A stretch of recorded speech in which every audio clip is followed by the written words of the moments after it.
क्या देखे छोरिए तू ऐसी गौर से, बंदे पहाड़ी चले बड़ी टौर से।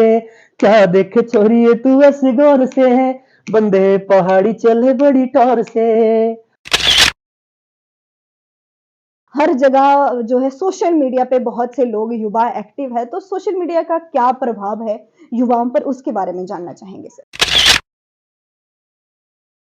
पहाड़ की इंडस्ट्री को उठाने के लिए हमें थोड़ा समय लगेगा, आराम आराम से करेंगे, 2-3 साल लग जाएंगे, लेकिन बहुत बड़ी फिल्मों की तरफ हमारा एक रुख होने वाला है। एक पहाड़ी देखते ही पहचाना जा सकता है कि ये पहाड़ी आदमी है, क्योंकि मिजाज हमारा अच्छा है। जी। आज तक कोई इतना बड़ा गीत बना नहीं है कि पहाड़ी नाटी में इतने बड़े बॉलीवुड के सिंगर्स हों। नमस्कार, मैं हूं अनुरंजनी गौतम और आप देख रहे हैं न्यूज प्लस टीवी चैनल। आज की इस खास मुलाकात में आप सभी का स्वागत है। जैसे कि आप देख रहे हैं, आज हमारे साथ है बहुत ही आप सभी के, हम सभी के लोकप्रिय जाने माने सिंगर, लोक गायक, या फिर हम कहें, या फिर ये कहें कि हमारी लोक संस्कृति को बढ़ावा देने वाले एक गायक, जिनका नाम है दिलीप चौहान जी। सर, सबसे पहले तो बहुत बहुत धन्यवाद आपका हमारे इस चैनल में और हमारे दर्शकों की तरफ से आपको शुभकामनाएं देते हैं।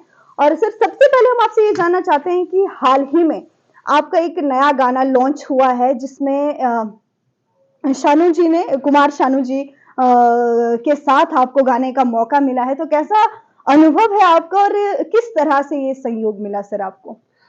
नमस्कार अनु जी, और न्यूज़ प्लस के सभी श्रोताओं को, दर्शकों को मेरा नमस्कार। और ये जो गीत आप देख रहे हैं आज लॉन्च हुआ है, हम है पहाड़ी, जी। ये शानुदा ने अपना बहुत कीमती पूरी ज़िंदगी का अनुभव हमें दिया है, और इसके लिए मैं सबसे पहले तो पूरे पहाड़ की संस्कृति को श्रेय देता हूँ। हमारे गीतों में, हमारे संगीत में वो बात है कि इतने बड़े कलाकार भी गा रहे हैं। मैं पूरा श्रेय अपनी संस्कृति को देना चाहता हूँ। ये हमारा संयोग ऐसे बना कि मतलब मेरे जो अपने लिंक्स थे, तो पहले मैं कॉमेडी करता था, एक्टिंग करता था, और मेरे पास कुछ मूवीज़ के छोटे-छोटे रोल्स के ऑफ़र्स थे, नाटक के ऑफ़र्स थे, और मराठी, भोजपुरी गानों का भी थोड़ा-थोड़ा मेरे को ऑफ़र्स आते थे। तो मेरे जो लिंक्स हैं, मैंने उनको डाइवर्ट किया, कन्वर्ट किया। मैंने कहा मैं पहाड़ी गाता हूँ, और आज तक कोई इतना बड़ा गीत बना नहीं है कि पहाड़ी नाटी में इतने बड़े बॉलीवुड के सिंगर्स हों, तो फिर वो इधर को हमने डाइवर्ट कर दिया। जी।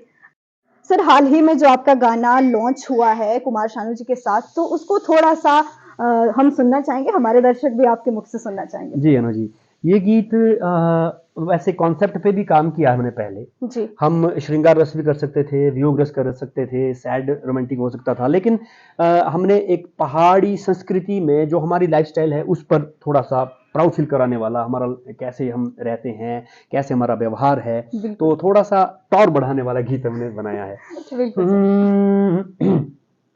हम है पहाड़ी ना समझो अनाड़ी, खतरों के हम है बड़े खिलाड़ी। हम है पहाड़ी ना समझो अनाड़ी, खतरों के हम है बड़े खिलाड़ी। बड़े खिलाड़ी जी, बड़े खिलाड़ी, हम है पहाड़ी जी, ठेठ पहाड़ी। हम है पहाड़ी ना समझो अनाड़ी, खतरों के हम है बड़े खिलाड़ी। सर, कुछ समय पहले अलका जी के साथ भी आपका एक गीत आया है, उसके बारे में भी थोड़ा-सा जानना चाहेंगे? ये एक आज से 10 साल पहले ऑडियो बनाया था मैंने, परमजीत भाई पम्मी जी के म्यूजिक डायरेक्शन में, बहरी स्टूडियो से। और पानी री टंकी करके वो गाना था, उसमें सवाल जवाब, ये चिट्टा रंग सुबटरारा, ये वाले। और वो अभी लास्ट टाइम तक, जब तक हमने टेक डाउन नहीं किया था, तो 1 लाख के आसपास उसकी रील्स बनी थी, ऑडियो गाना ही। तो हमें लगा क्यों ना यार इसको रीमेक किया जाए। तो फिर जब स्टार्ट हुआ, तो बॉलीवुड से पहले मेरे को न्यू सिंगर्स थे, उनको जो है मतलब ऑप्शन आए थे कि आप इनके साथ कीजिए। फिर मुझे लगा यार, मैं नाम नहीं जानता था उनके, उनसे सुन रहा था, गाने बहुत हिट है उनके। मैंने कहा ऐसा करो यार कि मतलब ये जो लीजेंड सिंगर है, जो बेचारे अपना बड़ा दौर दे चुके हैं इंडस्ट्री को, इनके साथ सॉन्ग कराओ। फिर अलका मैम के साथ ये बात बनी थी। एक अगर आप किसी को रीबिल्ड करो, रीक्रिएट कर रहे हो, तो उसका संदर्भ सही होना चाहिए। हमने उसको साइड के लिए वो पार्ट 2 में डालेंगे, पानी टंकी। फिर हमने उसके लिए एक केमिस्ट्री बनाई, पहाड़ का लड़का है, बॉलीवुड की लड़की है, ऐसे हमने उसको क्रिएट किया। तो फिर वो वही लिखा हमने इंस्टेंटली थोड़ा,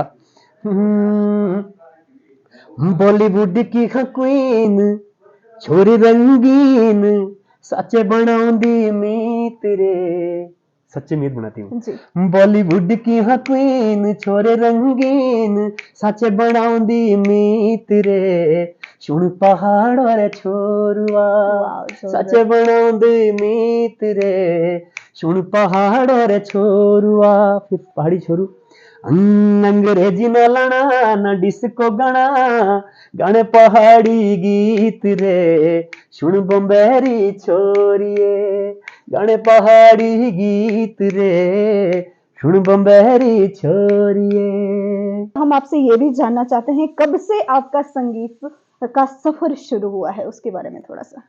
अनु जी, संगीत तो हम पहाड़ी हैं, हर पहाड़ी के खून में संगीत है, बिल्कुल सर। हमारे व्यवहार में संगीत है।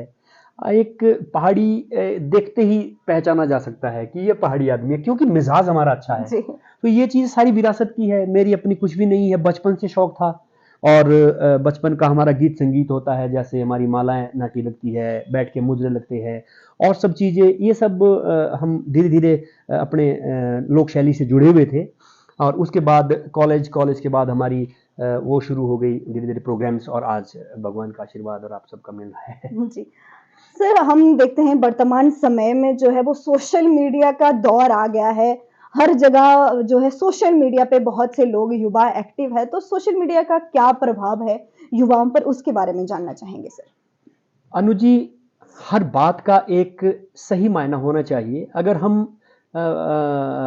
मतलब चीज़ को सीधे तरीके से और साफ सुथरी चीज़ को नहीं पसंद करेंगे तो बहुत ज़्यादा नकारात्मकताएं पैदा हो जाती है। जी सोशल मीडिया जो अभी दिख रहा है, पूरी दुनिया में, विश्व भर में इसका असर है। आप हर बच्चा इससे जुड़ा है। आज हर व्यवसाय, हर तरह से ये जो है कारगर है, साबित हो रहा है। और हमारे कला के क्षेत्र में तो संगीत और कला में बहुत ज़्यादा ही इसका असर है। लेकिन एक चीज़ मैं बताना चाहता हूँ ख़ास तौर पर, कि जो हमारे युवा साथी हैं, वो कई बार क्या होता है, उनको एक्सपेक्टेशन ज़्यादा होती है। जैसे कोई पोस्ट डाली है, जी कोई फोटो डाला है, कोई ने रील बनाई है, कोई गीत बनाया है, जरूरी नहीं है कि उसमें बहुत ज्यादा लाइक्स आ ही जाएंगे। बिल्कुल बहुत हो सकता है बहुत अच्छी चीज को लोग ना सुने, या हो सकता है बाई चांस वो ना स्ट्रीमिंग कर पाए। तो उससे क्या करना है, आपने टेंशन नहीं लेनी उस बात की। बंदे डिप्रेस हो जाते हैं और नेगेटिव हो जाते हैं, वो डिप्रेशन चल जाते हैं, मेरा काम अच्छा नहीं चल रहा है, मेरा जी। पेज बढ़िया नहीं चल रहा है, या स्ट्रीमिंग अच्छी नहीं हो रही है। कई बार तो चैनल बंद हो जाते हैं। हाँ। सबसे बड़ा सदमा तो वो हाँ, हो जाता है। हाँ, वो फिर थोड़ा सा और ज्यादा वायलेशन जोन भी है उसके, जी। और भी चीजें हैं उसमें। लेकिन सोशल मीडिया से जो एक्सपेक्टेशन आज की यूथ को है, बिल्कुल वो रखें आप। लेकिन अगर पूरी एक्सपेक्टेशन आपको नहीं हो रही तो उससे नेगेटिव भी ना हो। आप सोशल प्लेटफॉर्म में लोग पसंद करेंगे ना करेंगे वो उन पे छोड़ दीजिए। अभी जितने मर्जी आए, आप उसको सेटिस्फाइड रहना है, अपने को आपको बैलेंस करना है। जी सर, हम आपसे ये भी जानना चाहते हैं कि संगीत की दुनिया में कदम रखने के लिए आपकी प्रेरणा स्रोत कौन रहे हैं, कौन आपकी प्रेरणा रहे हैं, और साथ में ये भी जानना चाहेंगे कि संगीत के क्षेत्र में आपके गुरु कौन रहे हैं। देखिए, प्रथम गुरु तो माँ बाप होते हैं हर तरह जी से। बिल्कुल। और हमारे भी आसपास के माहौल में, मेरे गांव में जो कल्चर होता था, मेरे दादाजी भी अपने टाइम में गाते थे, पिताजी और गांव के सारे चाचा लोग, ताऊ लोग, हमारे जो फोक में एक अट्रैक्शन था, उसकी वजह से ये प्रेरणा हमें मिली है। और ये टाइम आप तभी दे पाते हो जब आपके खून में, आपके उसमें ये चीज़ होती है कि नहीं यार, पूरे जोर से आप उसको रिस्क लेवल तक ले जा सकते हो। तो शुरुआत तो हमारी ऐसे हुई है, अपने ही घर परिवार से, गांव परिवार से और अपने माहौल से। फिर हम लोकल, हमारे अपने ग्रुप्स थे, उनके साथ ऐड होके। और उसके बाद अगर सिस्टमेटिक की बात करें तो इतना ज़्यादा मुझे नहीं आता है बेसिक संगीत। लेकिन मेरे को हमारे आदरणीय गुरुजी चन्ना जी हैं शिमला में, तो थोड़ा सा उनसे गाइडेंस मिलती रहती है, कोशिश करता हूँ। और डॉक्टर कृष्णनाथ सहगल जी, जिन्होंने मुझे पहली बार हारमोनियम पे बिठाया और उस पे तानपुरे बिठाया, दिखाया मुझे कि ये ऐसे ऐसे होता है। हालांकि मुझसे वो सब कुछ नहीं हुआ है ना मैं इतना ज़्यादा अच्छा गाता हूँ। लेकिन तो हमारे बुजुर्ग लोग हमारी प्रेरणा होती है, जैसे यहाँ पर SD कश्यप साहब है, ठीक है, वो हमारे सैगल गुरुजी हो गए, ये हमारे पुरोधा है संस्कृति के। इन्होंने नए नए आयाम जोड़े हैं, इन्होंने एक एक चीज को सिखाया है हम सबको कि ये ऐसे बेच सकते हैं, इसको ऐसे बना सकते हैं। क्योंकि पहले संगीत मन में और आंगन में होता था सिर्फ, उस संगीत को किस तरह से मेलोडाइन करना है, किस तरह से उसको रिकॉर्ड करना है, फिर लोगों में दिखाना है, तो कश्यप साहब वगैरह ने काम किए हैं। सैगल गुरुजी देखिए, उनको जो है अकादमी पुरस्कार मिल रहा है। तो ये हमारे पुरोधा संस्कृति के इन्हीं लोगों से हमें बहुत सारी प्रेरणा मिली है। सर, आपसे ये जानना चाहेंगे आपका पहला गीत कौन सा था, और थोड़ा सा अगर आप गुनगुना के बता सकें। पहले मैं एक हास्य कलाकार भी हुआ करता था, एंकर हुआ करता था कॉलेज टाइम से लेकर, और उसके बाद 2010-11 में एक एल्बम हमने ऑडियो बनाया। उस वक्त वीडियो नहीं चलते थे, बनते ही नहीं थे ज़्यादा, वैसे ट्रेंड नहीं था, क्योंकि वो एक ऐसा दौर था, ना तो सीडी बिकती ना कैसेट बिकती थी बीच में, और इंटरनेट भी ज़्यादा नहीं था। और उसके बाद भी जब शुरू हुआ 12-13 के बाद, तो भी बहुत बफरिंग थी, तो उस वक्त हमने कैसेट और सीडी बनाई थी। उसका पहला गीत बोलो बाशो कांडे दे मोरो हाय रे लिए मेरी चुड़की है, बाशो कांडे दे मोरो हाय रे लिए मेरी चुड़की है, तुझे दिल में बसाना है, हर दिल यही कहता है, तुझे अपना बनाना है, हर दिल यही कहता है, बोलो बाशो कंडे दे मोरो हाय रे लिए मेरी ये चुड़की है। बहुत बढ़िया सर। साथ में हम सर ये भी जानना चाहते हैं, आने वाले समय में आप संगीत के क्षेत्र में क्या करना चाहते हैं, किस तरह का आपने लक्ष्य रखा है, या फिर क्या सपना देखा है आपने आगे के लिए? अनु जी, जो हमारी इंडस्ट्री है तब से लेकर, जब से कैसेट्स थी, फिर वीडियोस आए, फिर सीडीज आई, अलग अलग दौर से गुजरी है जी। और 2012-13 के बाद फिर वेबसाइट्स और डोमेन्स खुलने शुरू हो गए थे, फिर लोग इंटरनेट के माध्यम से उसको डाउनलोड करते थे। उसके बाद इंडस्ट्री में ग्रो आया है थोड़ा सा। वो एक ऐसा दौर था उससे पहले का कि रेडियो मैकेनिक, घड़ी मैकेनिक, कैमरा मैकेनिक, उनकी दुकानें बंद हो गई, उनका काम बंद हो गया, क्योंकि एक दौर बदल रहा था सोसाइटी में। आज इतने अच्छे डिजिटल प्लेटफॉर्म पे हम हैं कि एक से बढ़कर एक चीज कर सकते हैं। तो इस वक्त जिस तरह से हम एक अलग अलग आयाम जोड़ रहे हैं, अगर सिंपली हिट होना है तो आप किसी भी गांव का फोक उठाकर गा दीजिए, वो डीजे पे बजेगा ही बजेगा। हमारे फोक में इतना दम है, वो मेरा दम नहीं है कि मेरा गाना बज रहा है, वो फोक का दम है। एक्चुअली बात ये है, रिस्पेक्ट होनी चाहिए फोक के लिए। तो लेकिन हम नई चीज क्या कर रहे हैं वो मैटर करेगा। तो अभी हमको यहाँ पर देखिए, हिमाचल में कौन सा थिएटर चल रहा है, थिएटर बंद पड़े हमारे थोड़े बहुत जो है। हमारे को इंडस्ट्री के लिए बहुत ज्यादा बढ़ चढ़कर और साथ मिलकर काम करना है, पूरा एसोसिएट होकर काम करना है। इंडस्ट्री में राइटर्स को आगे लाना है, कंपोजर्स को आगे लाना है। जिस तरह से अभी गाने बन रहे उसी तरह से हमने और भी चीजें करनी, जैसे अभी हम वेब सीरीज पर प्लान कर रहे हैं। कुछ ही महीनों में हम वेब सीरीज का एक फर्स्ट एपिसोड उतारने वाले हैं। उसके बाद 2-3 साल के अंदर, 3 साल के टारगेट में हमने बहुत बड़ी मूवी बनानी है, और गवर्नमेंट को हम साथ में लेकर, हिमाचल गवर्नमेंट को साथ में लेकर, बहुत अच्छी अच्छी जगहों पर, कम से कम डिस्ट्रिक्ट के 1-2 जगहों पर हम इसको रिलीज करेंगे, और थिएटर में जाकर लोगों को हम आह्वान करेंगे। चाहे हमको डोर टू डोर जाना पड़ेगा, इस लेवल तक की कैंपेनिंग करने वाले हैं। पहाड़ की इंडस्ट्री को उठाने के लिए हमें थोड़ा समय लगेगा, आराम से करेंगे, 2-3 साल लग जाएंगे, लेकिन बहुत बड़ी फिल्मों की तरफ हमारा एक रुख होने वाला है। जी सर, ये भी जानना चाहेंगे आपसे कि जो युवा है, जो संगीत के क्षेत्र में कार्य कर रहे हैं या फिर नहीं भी कर रहे हैं, उनको आप क्या संदेश देना चाहेंगे? देखिए, एक कलाकार, सबसे बड़ी बात है, ये एक भगवान का दिया हुआ हुनर है, और एक ऐसी शक्ति है जिसमें आपको इज्जत मिलती है। तो पहले तो युवा साथियों से मेरा निवेदन है, अपने संयम को, अपने कामयाबी को संभालना सीखें।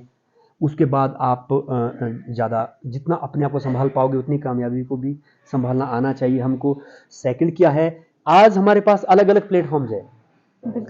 आज देखिए, राइटर्स आपको मिल रहे हैं, आज आपको कंपोजर्स मिल रहे हैं। अगर आप करना चाहते हो, आइए करिए। कॉलेज में, स्कूल्स में म्यूजिक है, नॉन म्यूजिक के ज्ञाता बहुत हो गए हैं। बेसिक म्यूजिक आप थोड़ा सा देख लीजिए, हमारे टाइम में कुछ भी नहीं था, नॉलेज वाले बड़ी दूर दूर मिलते थे, आज हर जगह पर हैं। तो ये चीजें आपको देखनी है, हमें कैसे कैसे आगे आना है, सिस्टमेटिक तरीके से, पेशेंस के साथ। बहुत अच्छा मुकाम भी हो सकता है इसमें, सबके लिए एक ब्राइट फ्यूचर हो सकता है।